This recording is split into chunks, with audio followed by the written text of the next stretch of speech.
Posible raw na makaapekto sa peace talk sa mga pag-atake ng NPA sa puwersa ng gobyerno, kaya dapat na raw nila itong itigil. Ayon po yan sa Malacanang. Sa ngayon, lalo pang umigting ang utos na all-out war ni Pangulong Duterte laban sa NPA kasunod ng ambush sa Davao del Sur kung saan 4 na pulis ang nasawi. Balita hatid ni Joseph Moro.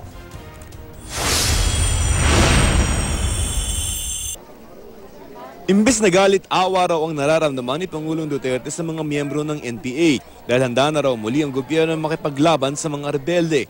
Wala pa ng peace talks, it's totally absent. So, in the meantime, I would just also ask the armed forces and the police just go ahead and wage a war against them. Ugnay collateral damage, pasensya. Bago nito, sinabi ng Malacanang na may ginagawang back-channeling ang gobyerno para sa muling pagbubukas ng usapang pangkapayapaan sa mga komunista. Pero tila nagbago ang isip ng Pangulo matapos ang ambush sa Bansalan, Davao del Sur, kung saan 4 na pulis ang nasawi at 1 nasugatan. Patungo sana ang mga pulis sa Barangay Sibayan para respondehan ang isang insidente ng pamamaril at pamamaslang. Pero bago pa sila makarating, pinaulanan daw ng bala ang kanilang sasakyan. Mga miyembro ng NPA ang itinuturong nasa likod ng pag-atake. Wala nga, sabihin mo, imailip. Wala bang imailip dito? Sabihin mo, abusayap. Wala namang abusayap ang ambus dito. NPA lang dito.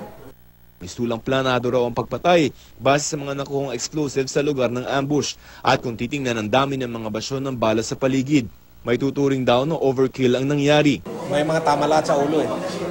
May mga tamalat sa ulo. At saka yung PO3 na babae, si Rabor, she was shot at close range dito sa harapan.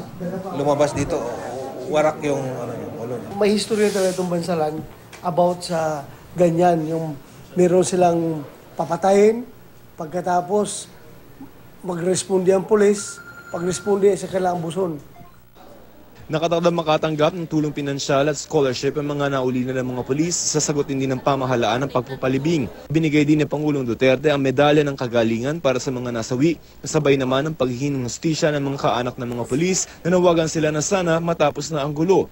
Sana itigil na itong mga ginagawa nila, lalong-lalo na yung mga inosente. Kasi hindi naman yung gobyerno ang yung mamamayan ang nasaktan.